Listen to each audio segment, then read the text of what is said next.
Well, we're recording in an sort of open space, and you're going to be able to hear some background noise for this recording. We haven't started yet, but the road is close by, and I am not in a soundproof area. And then I also decided to start the dishwasher an hour ago, thinking that'll be done by the time we start recording. So I really thought this through, proud of myself.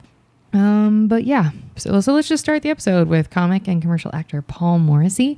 He's also a retired sports broadcaster. So we have lots of questions and we get into it. Let's go.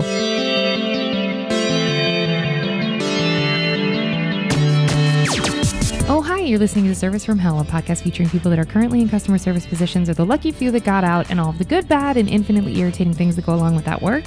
I'm actor and writer Kate Gaffney, and I'm uniquely qualified to discuss this, as I used to work at a very busy and very popular comedy club in Los Angeles, and at least one of you listening right now has probably grabbed me and told me you were ready to order when I was running around like a crazy person. So, let's eat. I'd like to welcome our guest, comic and commercial actor Paul Morrissey. Paul is best known for his many TV appearances on The Late Show with David Letterman and The Late Late Show on CBS. He appeared as a sports reporter in Nike commercials with NBA star Chris Paul, who I'm sure no one's heard of. Morrissey was a TV sports anchor for ABC prior to his career in comedy. You may know Paul as the co-host of the Come to Papa podcast with the lovely Tom Papa on the lovely Bill Burr's All Things Comedy Network. Morrissey also co-hosted the Artie Lang podcast, I love him, and is a frequent guest of I always mess this up, and is a frequent guest of the Bennington Show on SiriusXM. Paul is here to promote his newest special, Ice Cream vs. Everything, where he makes the utterly insane claim that strawberry ice cream is trash, and I will fight him over this. We almost didn't have him on as a result, but the rest of the album's really funny, so we relented. But Paul, have you learned the difference between Celsius and Fahrenheit yet? What's your favorite sports or team or both? And why did you leave broadcasting? Tell us. Well, the first one is such a good question because I literally just crossed into the Canadian border in the last 20 minutes. So I just had to learn what kilometers were again because it's on the inside of the speedometer. But I've always said there's not enough space in between for Celsius because 0 is still cold. But then 4 is hot, and it just doesn't make any sense. I agree. It should be 0 and 100. That's the whole thing. I agree. But what was the second question? I forget. No, that's it. You answered it. That was such a good podcast interview. Thank you so much for being here. We'll see. I'm just kidding. Is that what's your favorite sport, like the sport to watch, or your team, or both? Sport to watch. Well, I grew up. I was. My dad was a gym teacher, so. He played college basketball. My brother loved basketball. He ended up playing baseball in college. And we're all, me and my brother are both short. But I just fell in love with basketball as a kid, even though I was really short.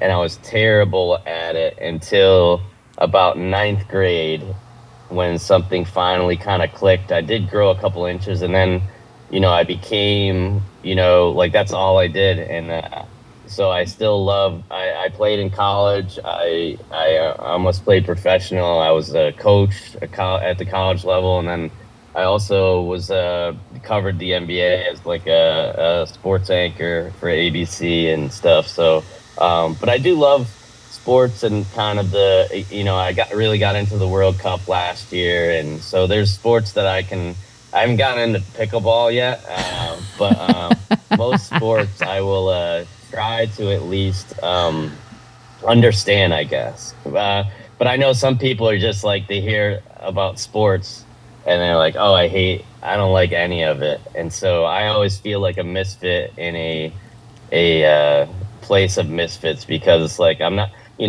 comedy wise, to see me as a jock is really funny because no one who plays sports would ever see me. I'm 5'9".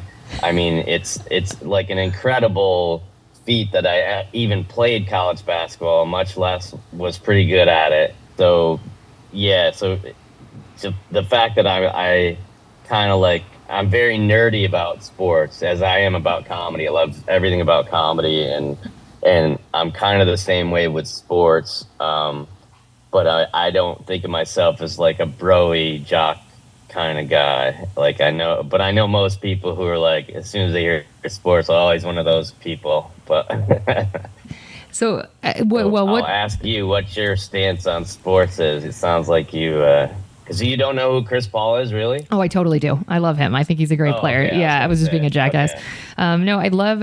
I've never been to a professional basketball game, and I'm desperate to go. But I love college basketball. Was like my favorite because growing up, we would go to all the games because my dad was a professor at a college, and so we would like. I mean, watching college basketball is like one of my favorite things still. But I love on the professional level. I love to be at soccer games and at baseball games. That's like I go to those all the time. I know everybody thinks baseball is boring. Yeah, where was the college? He went to he taught at Xavier University in Cincinnati, so it was a Jesuit tiny little but their basketball team's like decent, like they're not terrible. Where did you? Yeah, they had a couple of people, like a couple of guards I really like were from Xavier, I think. Yeah, they're good. And who wasn't it? Popeye Jones or they had like one famous a big guy. Can't remember his name. I can't either, but I'll look it up. But they played in a good conference though. They do that now. Was fun. Yeah, that it's really been neat. Yeah, we still go back and watch them. I love but it's so wild to like as I'm not college age anymore. I know, shock and awe, everybody. To go back and be like, who are these babies on the court? And it's like, oh right, they're like 18, 19, 20-year-olds. Like God bless, go for them. Enjoy your youth. But it is cool to watch them be that good. Where did you play college ball?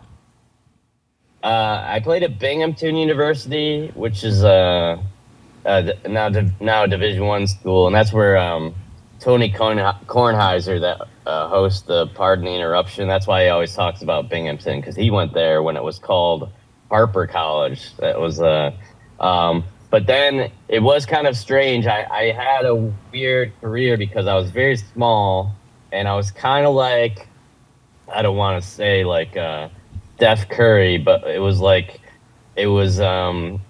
if you know basketball, the point guard back then was just like you just played defense and you brought the ball up and ran plays, and so you didn't even really in high school you could shoot and stuff like that, but in college, like if you tried to shoot, the coach would take you out, like especially if it was like one of the old school coaches that like wanted to run 90 different plays.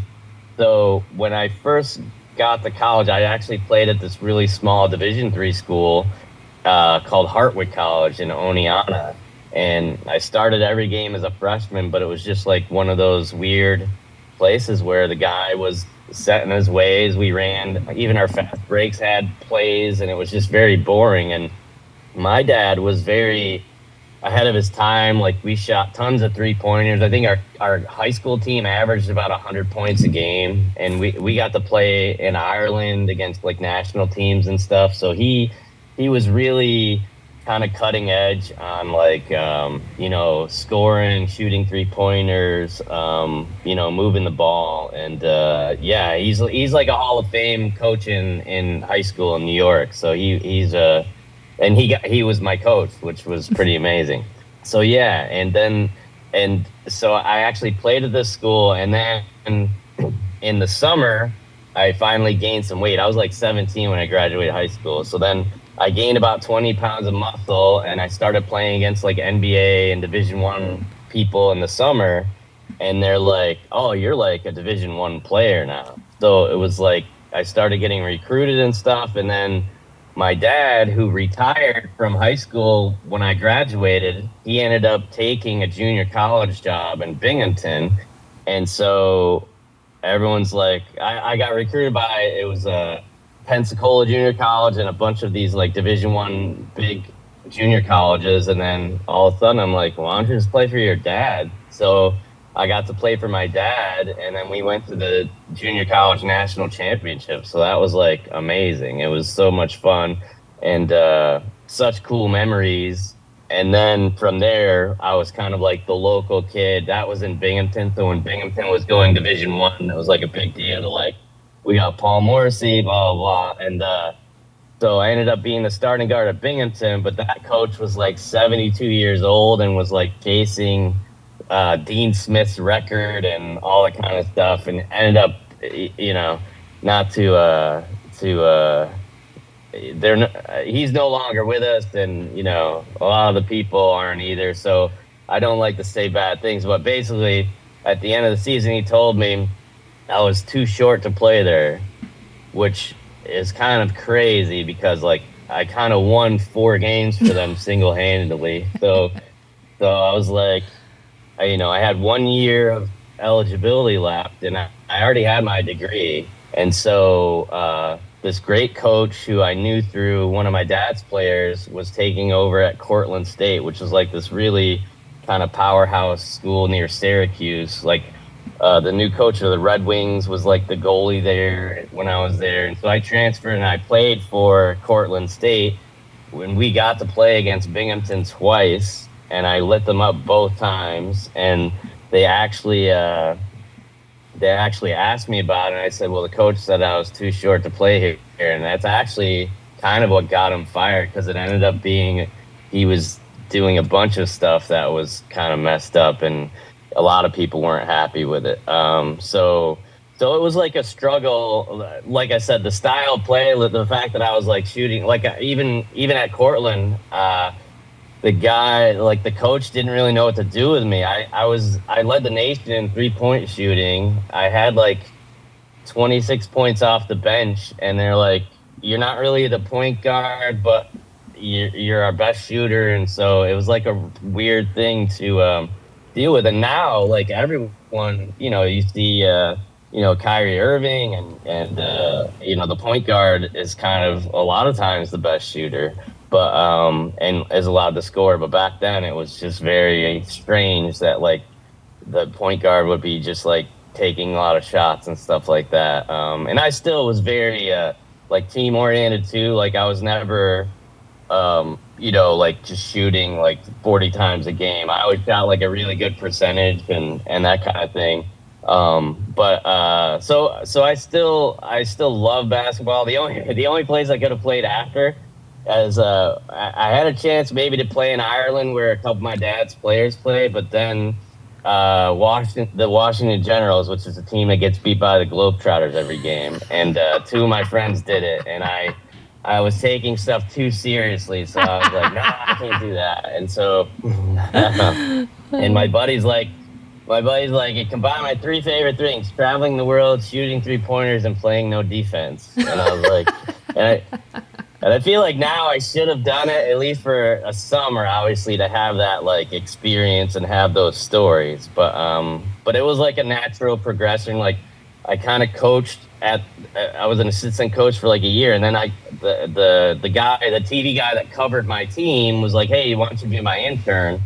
And so that was when ESPN was getting kind of big. And so I got into like sports, and I was never a TV person or anything. Like sports is what got me in front of a camera.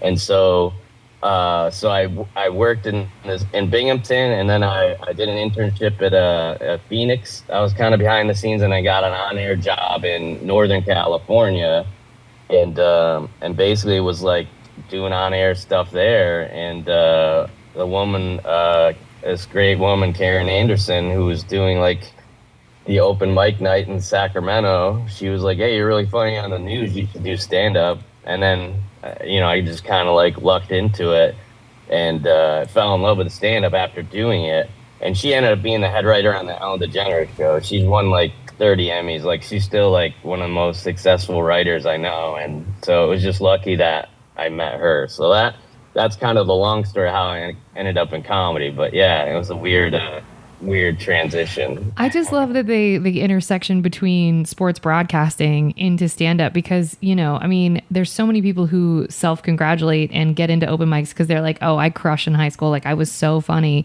And then they get into the open mic circuit and they're like, oh, this is a slog. Like no one's laughing, not recognizing that the beginning is the hard part for like finding your stage presence and whatnot. But I feel like broadcasting would have served that, because you already knew high pressure. You already knew think on your feet. You already knew like memorize dialogue. Like you had a lot of things already covered that like normal new open micers take a couple years to kind of get into.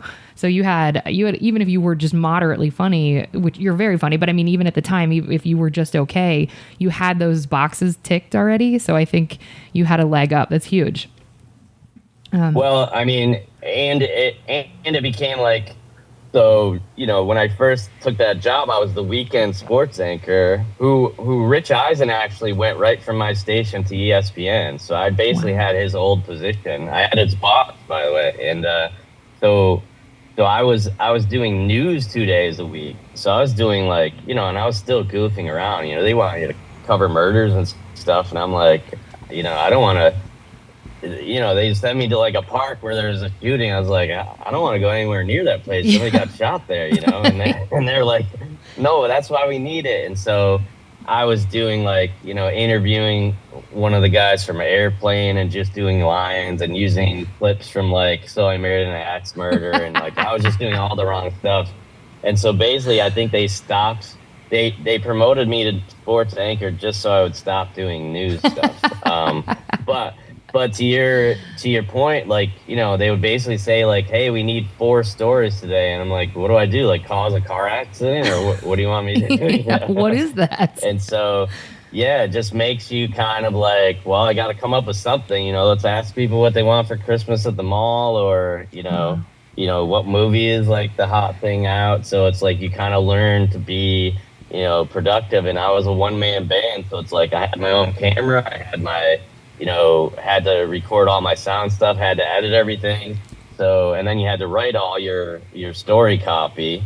So, which by the way, I don't know if they still have typing in high school. I'm sure they have keyboarding or computer, but that still is the best course that I ever took. And it was probably 2 months of my life, but the fact that I can type without looking at my fingers has been, especially for that job, that was like, got me right into, where I could write stuff for stand-up, and you start writing in how you speak, you start correcting words that you don't say correctly, and also you're on TV, live TV, you can't swear, you have to cover time, so it's like the greatest improv class ever that you have to like keep your cool. So to that part, I would say yes. To getting the audience reaction, all that kind of stuff, that's something you definitely have to just do stand up to do it.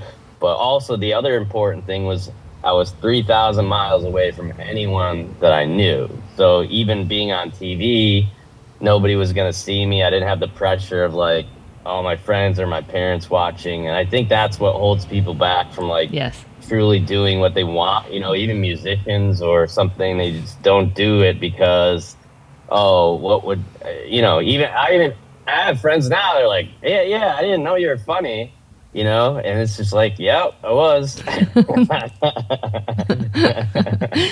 I agree with you. I think that the removal of that, knowing that people that you knew were going to watch you is huge. It's interesting that I think that it's a slog I don't totally understand. Former guest of the podcast, Chester Lampkin, is a good friend of mine, and he's a weather reporter, and he's been all over the world doing that professionally on television. Oh, wow. And he said the thing that they don't tell you, that is not shared in the beginning, is that you're basically getting paid like via, I mean, it's not called an internship, but it kind of is. So like you're making below minimum wage, and so you have to have a secondary job. But he was doing morning news at the time, so he's like, I'd be up at 3 a.m. trying to get the weather patterns sorted so I could be camera ready by 6. And he said, but I worked my night job until midnight the night before. He was like, it's just this slog they don't tell you about. Because when you're in local markets trying to get to the big time, like if your aim is, national, like CNN or something, you have to play that game. Yeah. So did you have that same experience where you're like, okay, well, I can do this for now? Yeah, what market was he in, do you know? That when he was there, it was Colorado and New Mexico were the 2 worst experiences that he had. He was very, very new to weather reporting. Okay. Yeah, because I mean, so basically, the whole thing is it's just like learning like how to do. Not that you have to like mail tapes to clubs anymore, but like it was basically like there's 200 markets in the whole country, and so that means there's maybe 3 stations, and they each have 2 sports guys. So you're talking about less than 1,000 people doing this job. So even that was like lower stakes than playing college basketball, like that was like a super long shot to get an on-air job. But yeah, my contract was, I think it was $16,500 a year, which is basically minimum wage. I got a clothing allowance of $500 at JCPenney, which was like enough for 2 half suits. So I was the weekend anchor, so I needed 2 jackets, 2 different shirts, and 2 different ties. And I would always wear shorts under the desk and, sneakers.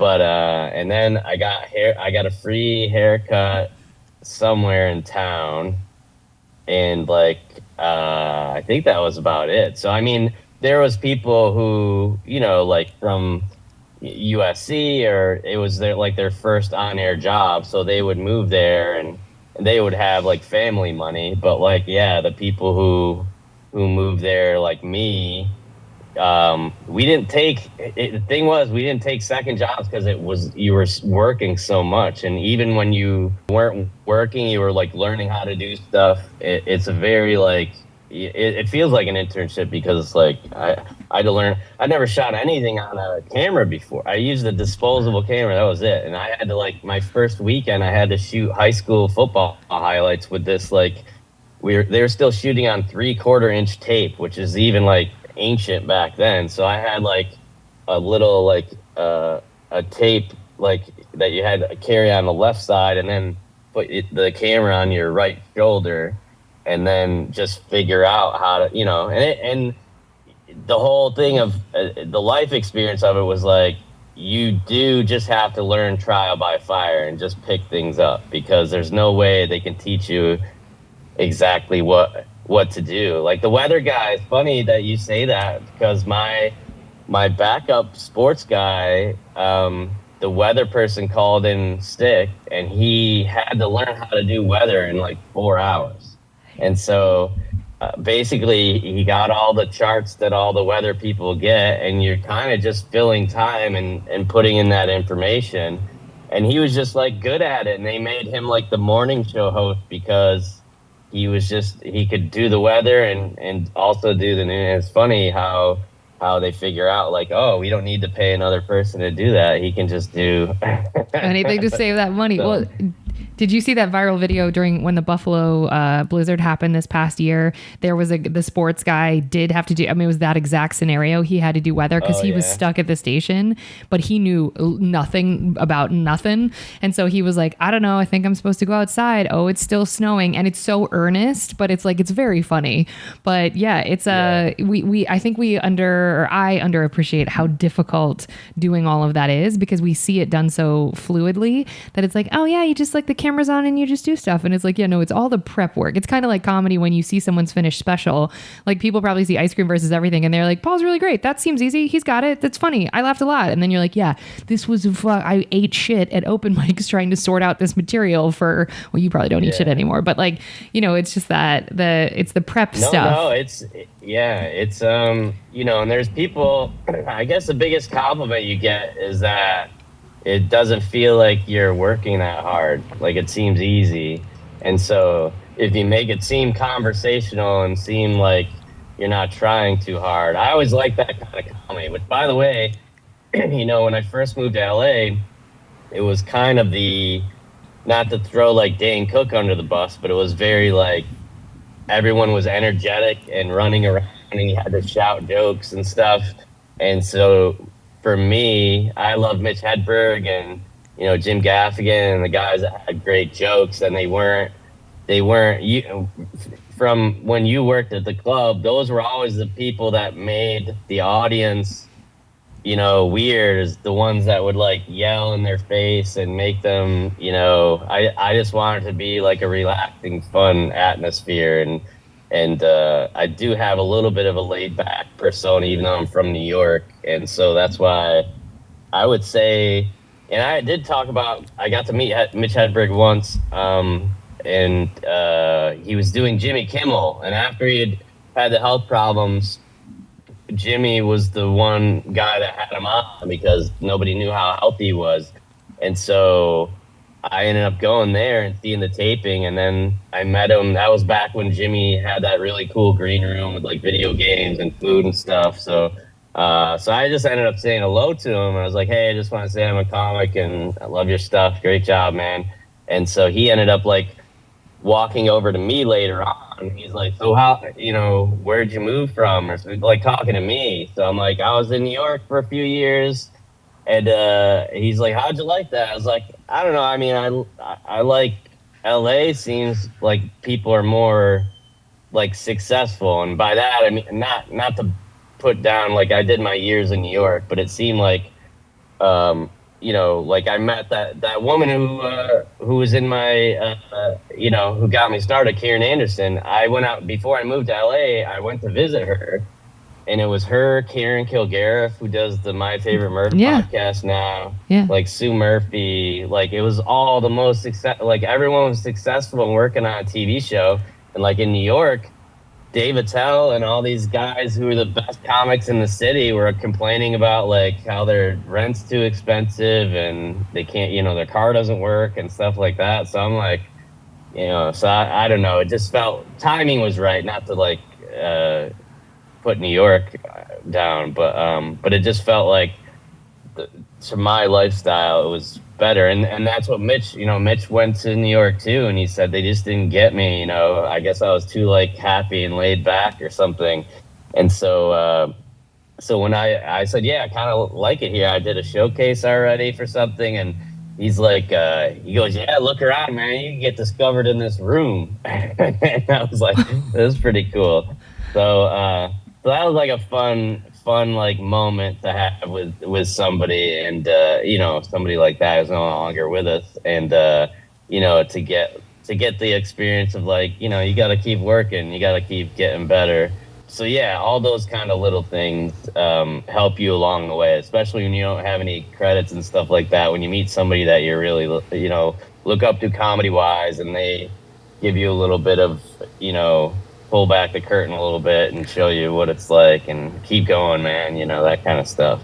Well, and they're also the fact that he reflected a similar experience and commiserated with you, it makes you feel less crazy, and you think, okay, it wasn't comedy that was the wrong fit, it was just the city. And I think that that's a really powerful, bolster as well, because I think sometimes when you don't know which coast to go to, because it's got to be LA or it's got to be New York, I think I know it can talk people out of it. I have dancer friends who started in New York and they're like, it must be dance, I can't hack it here. Then they came to LA and then they went on tour with like huge acts because they were like, oh, it was literally just the city. Like New York just wasn't for me.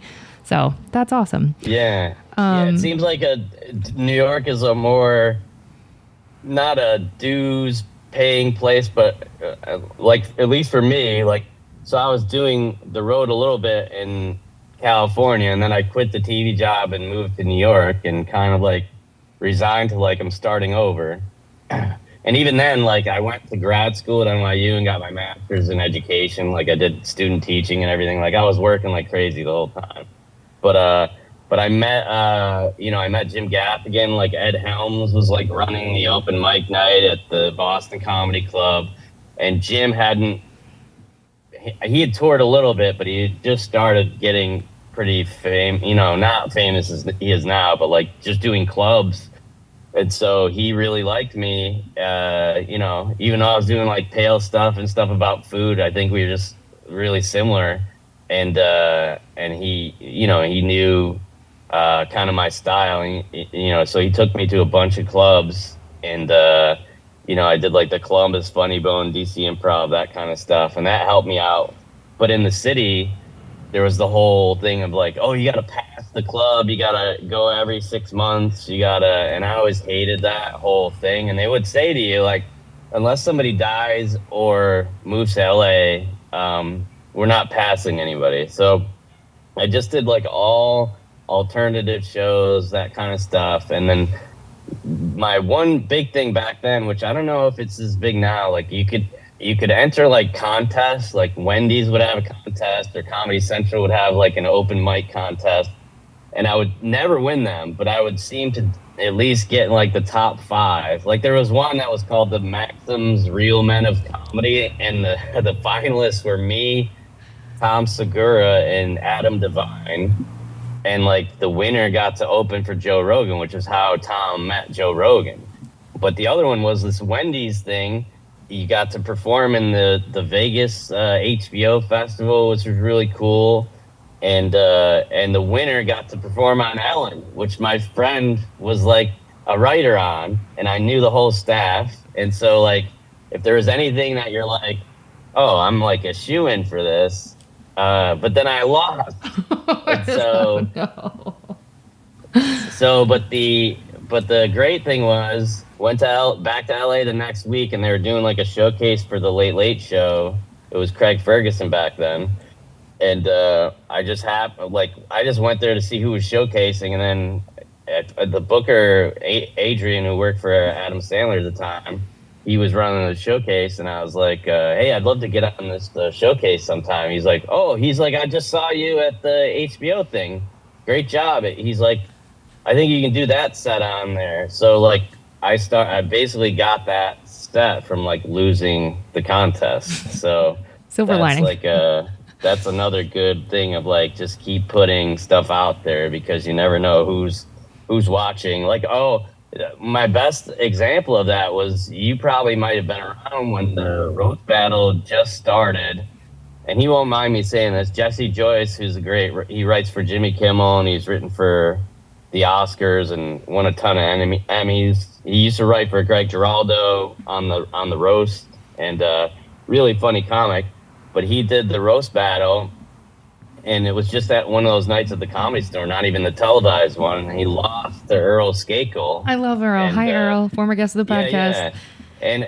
And Earl is like, professional wrestler. It's just like a whole different animal. And Jesse's just a great joke writer. But, in that setting, and that's Earl's hometown as a home club as the Comedy Store. Like he lives there. So he had like a home field advantage. But Jimmy Kimmel was one of the judges. And so even though Jesse lost, Jimmy liked his jokes so much that he hired him to write on the show. So that just shows you like any kind of exposure is good exposure. Like don't always see things in like wins and losses. I appreciate that perspective. I think that's totally true, especially in comedy, because you don't know who's in the room. There have been people, I don't understand audience members that come to open mics. I'll look around and I'm like, this is real audience. You're about to sit through 2 hours of this, and they watch and then they leave. And I'm like, who were you? Like, who hurt you enough that you felt like this was the show you wanted to see? Like, good for you. Okay, well, I want to get to the questions before everybody kills me for not getting there. Okay, so, folks. No, I'm sorry for I love it. Got me reminiscing, but yeah, it's always cool to like remember some of those stories because even I don't write enough of this stuff down. So thanks for I love it. No, I really love it. Okay, so before we get to the next section, which is the hammer questions that everybody wants to know, I just have to know about your mom doing her 29th marathon. Like I've done two. The day you talk me into doing 27 more. Like, no thanks. So how did she... Which one did you do? I did San Diego and I did LA. So I did one in 2005 and then I did one in 2015 or 2013. But you got to tell me, like, what, how did that's amazing. Thank you. Well, I mean, it's like, it's on the album, some of it, but like, yeah, it's a real thing where she's an oncology nurse and it was a nurse her whole life, but she smoked until she was 40. She really was trying to quit it, and that's what finally made her quit. Was she wanted to start running, and or not running, but she wanted to quit smoking, and so started running. Even like tore her ACL like in the 80s, and like just got a new one, got it replaced like a couple years ago, and now she's like better than ever. Because ACL you can run straight ahead, you can't go side to side. So she didn't even need that for running races. But she just started running because of that. And then, she did Boston a few times, but New York has been her thing of like, she always raises about, $8,000 to $10,000 for Sloan Kettering every year. And my brother's a cancer surgeon also. So like that part of the family is kind of like, medical based. And then it's just a fun thing. My mom needs the release. Like even I just went to visit them. I flew in on a red eye and my Uber guy was like pulling up to they have this kind of like community that's built on a golf course in Florida. And literally my mom's like running down the middle of the road and we're like coming up there and I'm like, I tell the Uber guy, like, that's my mom right there.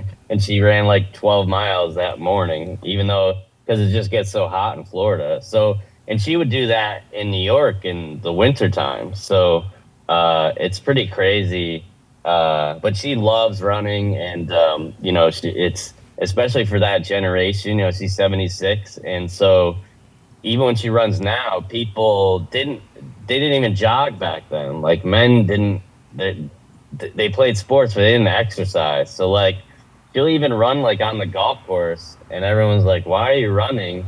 And she's like, "I just like to run." Like they think it's because like you have to do it. So, but I know there's Michelle Wolf does those like ultra Yeah. marathons and stuff. There's a few people. Moody McCarthy, my buddy, has done the marathon a couple times. My brother actually ran it with her once, but didn't train. He's a good athlete, but he didn't really train like because that's a rough thing, and so it kind of messed up his knee a little bit. So that's why, not that I would ever do it, because I think I'm in my attention span is not good for that. I think it's a mindset. Like when you did it, I'm sure it's just like you have to not only believe that you can do it, but have to be able to kind of like shut your brain off and focus on things and just keep going. So what made you want to do it?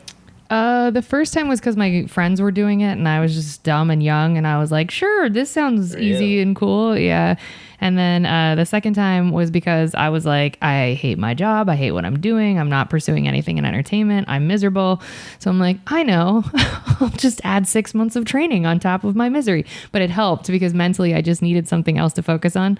And then I raised Yeah. money for an organization. And so it was like, oh, I feel like I have purpose. And then after I ran the marathon, a month later, I quit my job and then traveled the world for a year. So, you do what Oh wow. you do what it takes to fucking, you have to be crazy to do marathons. That's why when you said you're on the album, Yeah. when you, at the time of recording, your mom was 75. And I was like, holy shit, like how, cause I think of doing it now and I'm like, do I have it? And then after that, I was like, fine, if his mom can do it at fucking in her 70s, maybe I do another one. So I think it's very Yeah, and inspiring. now it's easier than ever. Yeah. She gets to start closer to the start It's line now, great. Her and corrals like earlier. Yeah, it's great. now, yeah, now her age group is 75. Like she won a Tiffany plate last year. Like she gets to win things now. So like now she's like, this is easier than it's ever been. So I'm gonna keep doing it. So Bless and her. it's her big, like, I think it's also important to have like a goal, and something that, even if it's like a 6 month or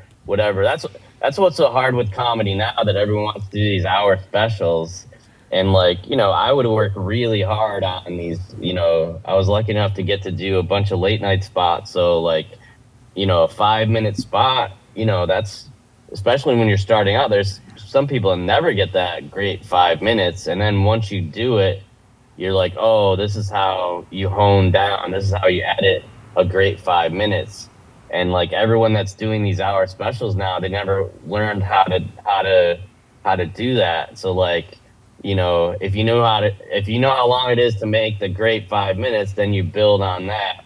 Whereas like people now are starting with so much extra, and then there's still a lot of stuff that you can take out. So I still build things on like 5 minute increments, because that's kind of how I learned how to like tighten stuff up, you know.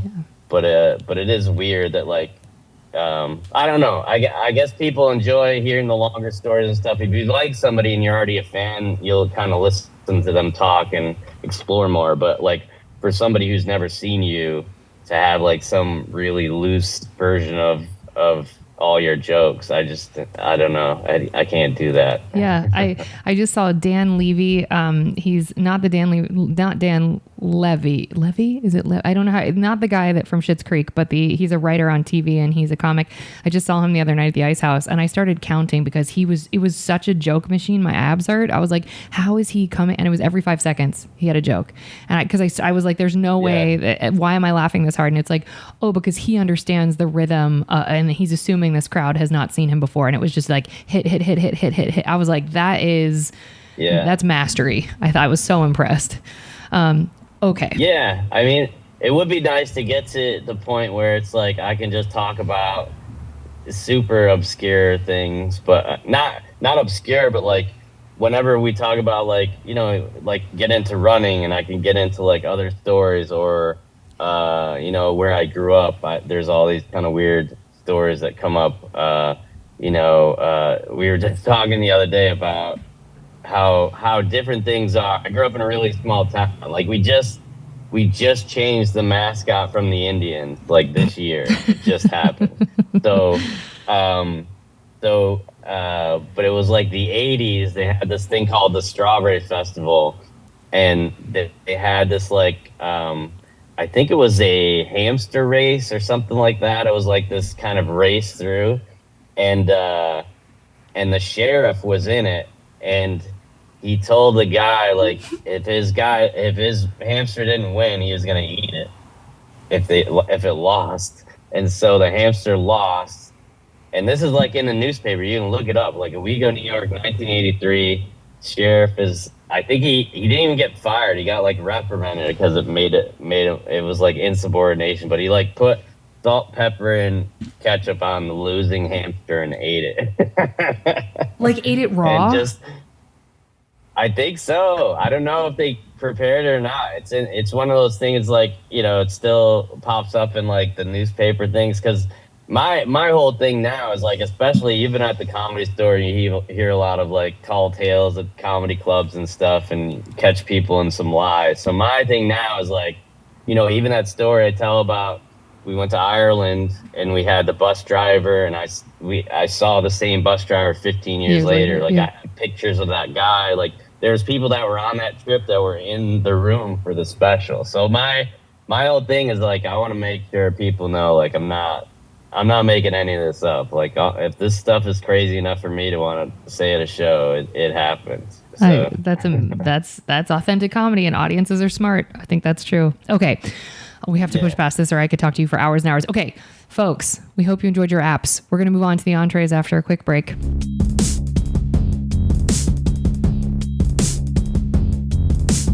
We are back, and now it is time for the entrees. Okay, so Paul, I know you've listened and you get how this all works. We always start with the same question. What was the first job where the government was taking taxes out of your money? So the first job you had, you can say babysitting or whatever, but like, did you have a job in your early days that you were getting like a check for? Yeah, so this was like I said, small town, the most cush job that you could get. This is funny how I see this as a cush job.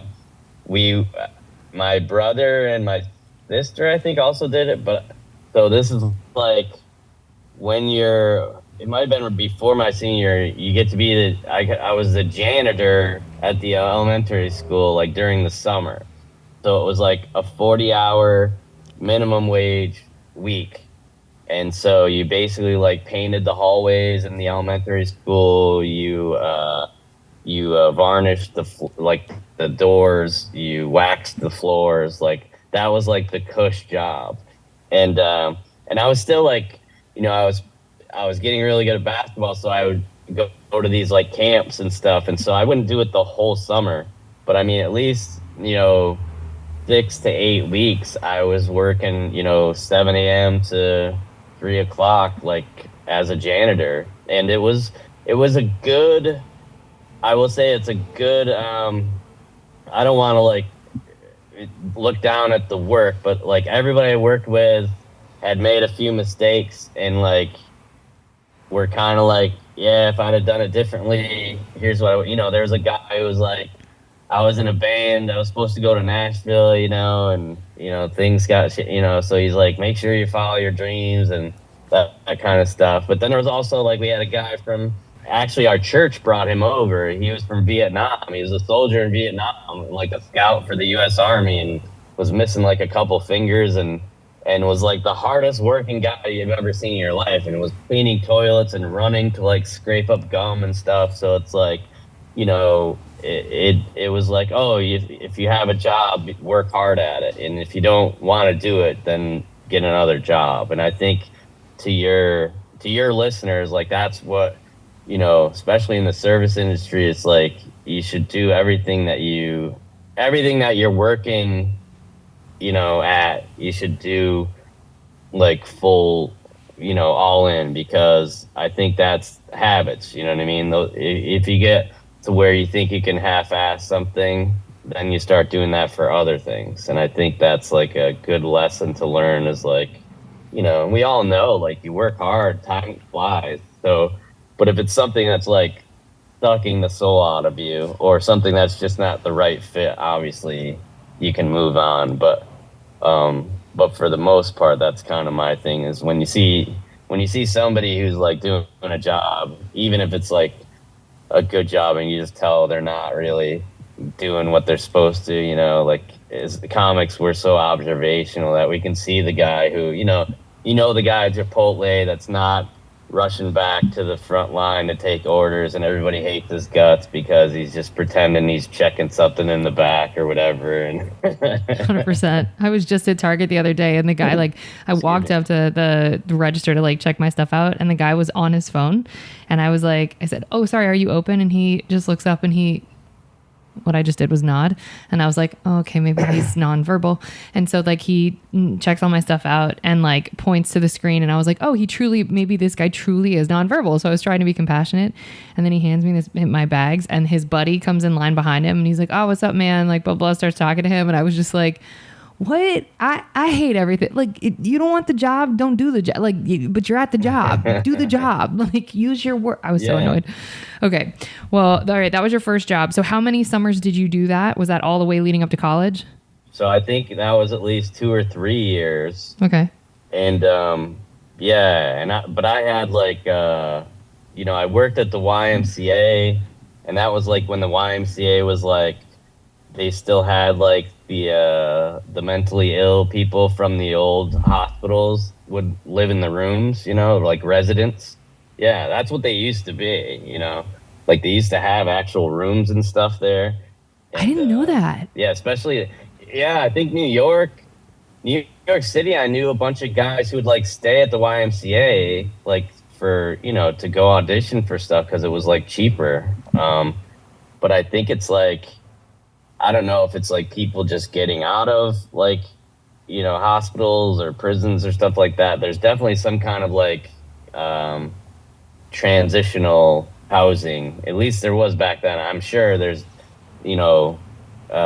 insurance that wouldn't cover that now. But yeah, we had, so I would have like all the rich people who were, they had like an exclusive club that you could pay for like towels, and you got your own YMCA t-shirt and shorts when you got there, all the bankers and jewelers and stuff like that.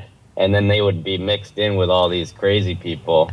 And I use that affectionately because one of the guys they called Elvis, and he was dressed in full like cowboy with like fake guns and stuff like that, and would always come and like sweet talk me in the morning to try to get free coffee because I was working at the front desk. So so that was a pretty eclectic group, but I did it because I got to play basketball and got the membership for free and that kind of stuff. Wait, don't transition out of this. I have so many questions. Wait. Okay. So like when you have this mix of humans on the various spectrums of mental illness, I'm including bankers in that, sorry. What would you like, would you ever were there, fights? Was there ever like conflict, or was it just kind of everybody cohabitated, understanding like, yeah, this is just the mix we're in? Yeah, this was like in Binghamton, New York, which is a little more urban than when I grew up, or where I grew up. Because if we had like 2 or 3 kind of like mentally ill or homeless people, we all knew them. Like in my hometown, like everyone just kind of like looked out for them a little bit. And then Binghamton, I think, was a little bit more like like people coming from other cities and that kind of thing. And so it was not there was definitely I remember this was really there was a kid. Oh yeah, these were kids. So they said that and this wasn't me, but these kids said that we forgot our locker combination. We need somebody to open it up. So like they got like a locksmith or somebody to open up the lock, and then like an hour later, this guy comes back and like, hey, somebody stole my stuff. And so it was like city enough where like kids would be smart enough to pull like scams like that. So it was kind of a mix of people and but very good pickup games and good basketball players and good like kind of like street ball players that maybe didn't play in college but were kind of revered in like Big Mike's here, or somebody famous that you knew. So it was kind of cool atmosphere to work in. And it was more social, like my friends would be there working out and stuff. But then service wise, I worked weekends as a bellman at a hotel, and that was like my first real like like you know, you got to be there at 8 a.m. The owner comes at 9, and if you don't open the front door for him, you'll get fired, like that kind of stuff. And, you know, that's the stuff that really tests your patience of, I always did a good job as a bellman, but I was like, I kind of, you learn to like, oh, this guy's not working. You know what I mean? He owns the hotel, but he's not doing anything. You always have respect for, like, you work in a restaurant and the guy who owns the place starts vacuuming and doing stuff. Like, I always had more respect for people who kind of took initiative and, that kind of thing. 1,000%. Yeah, just like the rich guy who owns the hotel that comes there for his coffee and his paper every morning, like, fuck you. Yeah, 100%. So did you, when you were working there, was there ever an experience where you were like, the juxtaposition at the Y where you were kind of just treated like a peer? You weren't treated like someone that was like working there, because it was sort of a hybrid. Was the bellman job, were there moments where you were like, oh, I'm absolutely being treated like a peon customer service person? Oh, absolutely. I think even now it's hard to, because it's like you go to a hotel and like it's almost like when you work as a waiter and then you go back and you're just like, this guy's trying too hard. Like you go to like I don't know, some high-end steakhouse, but it's in like Cincinnati. It's not New York, and so they have a whole, they have their whole spiel, and they've been working their whole lives to like get this job, and but there's no heart in it. You know what I mean? They're just like, memorize this thing, and it's just like, you're trying too hard. We just want to eat, be a person, take care of things, all the upselling and the weird stuff but yeah, as a bellman, you can see immediately when people are just like treating you like crap and like want you to like just do stuff.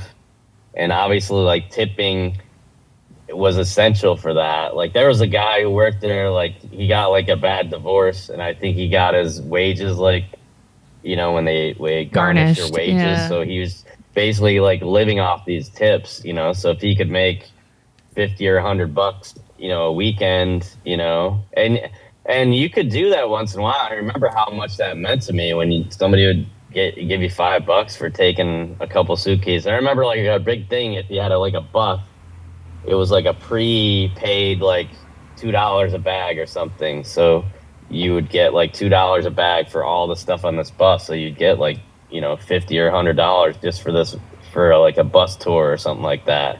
And so yeah, you remember how much, $20 means back then. So I don't take it lightly when, somebody's working a job like that and you can give them a little extra. Yeah, I appreciate that. Okay. How many customer service jobs have you had total, would you say? Like, I include comedy, but not really. Well, I mean, I will say I probably had, I had a couple like tutor jobs. I did my student teaching. So I did like I worked for a place called Star Education in LA when I first moved. And I taught like podcasting and like magazine writing, stuff. It's like after school programs.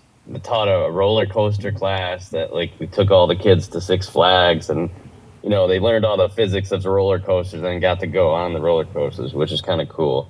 That's awesome. It's so I want to take that class now. Yeah. And it's funny, there is like some kind of roller coaster alliance or foundation or something. What? They actually pay for all the kids to like go to Six Flags at the end of the class. It's kind of cool.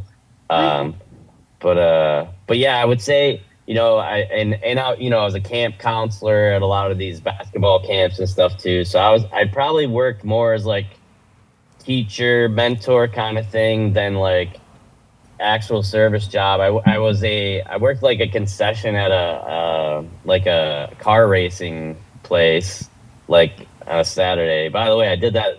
This is all like the same. I worked like the Hotel Bellman Friday night, and then worked at the YMCA. Like I remember, you're bringing up bad memories, but I remember this is while I'm playing college basketball, by the way, and I also have two. This will make people not feel as bad for me, but but one of the shifts was like I think it was 5:15 on Saturday morning. This is like when I'm a sophomore in college, so it's like that's not good, you know. And so I would have to get up at like 4:45, drive down there, and so what would happen is you're the YMCA, so there's all these like old people. I call them old, but let's be honest, they probably weren't, but they're just lined up to go into the pool like first thing Saturday morning, like at 5, it opened at 5:30, crazy enough, the Y on a Saturday. And so I get there at 5:15, you'd have to let everybody in the locker room, and then the pool opened at 5:30, and then honest to God, they would all be gone by 6 o'clock. And my big theory was that it was all old people who got up early to make sure they didn't die in their sleep. Why else would they do that? Why would you get up at 5 in the morning to swim for 10 minutes and then go back home? I think somebody just read in the paper that like all these people die in their sleep. So they're like, I'm just going to get up at 4 in the morning then. Because if I get up before the sun, I won't die. It's like they're werewolves. It's good. I mean, I get it. It's flawless logic. Okay, so Yeah, it would work. So I would work 5 to like 11, and then the racetrack would just be Saturday afternoons from like 1 to 4, and we'd sell hot dogs and all that kind of stuff. And yeah, I was always had, and you didn't make any money. It was just enough to like pay for gas and some food and stuff like that. I had two really great jobs because of basketball. I got to be a janitor at the Broome County Arena, which it was all the athletes got this job. And so basically what they said is like, there's 4 locker rooms. Your summer job is to paint the locker rooms. So once all 4 of them are painted, your job is over. Do you understand? And so it was basically like you just did nothing the whole summer until like the last week, and then you paint all 4. Of course. So, that's what a stupid. That's so dumb on their part. Like, oh, because you think I'm going to rush through this so I don't get paid the rest of the summer? Fuck you. I'm going to screw around. That's awesome. Yeah. So that was with like baseball players and one other basketball player, my roommate, and then. The other job was, and this is so funny because, so it was at Binghamton University. What they would do is they would hire like 4 people for the fitness center, right? Knowing that like one of them would show up. So like they'd have 2 basketball players, 2 regular students. And then it was kind of like the Sopranos, like no-show jobs where like, we're at basketball practice, so we're obviously not going, but we got paid to like be working at the fitness center that whole time. And I remember the supervisor guy that I met like the first day was always mad that we didn't have to show up for the job, and you could tell he always wanted to complain about it, but he just didn't. And so I went back and I performed at the Anderson Center at Binghamton University, and I opened for Bobcat Goldthwait. And, it's like a 5,000 seat place. The guy who was managing that venue was the guy who ran the fitness center. Come on. He was still mad that I didn't show up. He's like, you remember me? Probably not. You didn't show up for that job. Like, he wasn't even happy that I was a comedian. He was just like, we paid you for nothing. I love. You know what though? I'm petty as fuck. I would probably be big mad years later too. Like I would for sure rush a stage to be like, you didn't do your job. I mean, I can appreciate where he's coming from. That's a great story. Okay. So if we were going to total out, so that was 2 great jobs where you were, okay, so that's 2. Then you said concessions 3, camp counselor 4, Bellman 5, tutor. I gave you 2 there, 6, 7, YMCA 8. So would you say like 10 customer service jobs? Would you guess that? Dealing with actual customers, yeah. I'll give you. Here's one that I don't know if you ever got roped into one of these. So Probably. there was like a summer where you would check the want ads, and it would be these marketing jobs. I've heard so many people have And then shared you about these. These are miserable. Go ahead. Go ahead. And so you probably know this company. So it was Vector Knives. So they Is that like want you to basically Cutco? like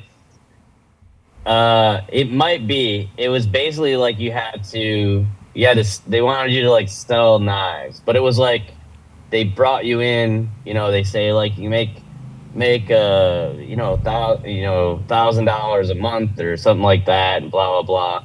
And so the whole thing was like you had to buy the knives yourself first, and then basically get like your family and everybody else to buy them. But in This the is MLM. beginning, for just the interview, it was like my first real like interview, even though it wasn't a real interview. And I'm dressed up, and the guy's like, "This looks pretty good." It's the whole thing is like they're taking everybody. That's the goal. So everyone applied for this thing, and they're like, "This looks pretty good." If we're interested, we'll give you a call. And then of course, like 15 minutes later, call you, and then they're like, "Hey, are you free this afternoon for training?" And I'm like, "Oh yeah, this is great." And then you come back, and there's like 100 people in this room, and they're just gonna run this video, and you're like, you fucking Damn it. got me. And then I just got up and walked out. Like,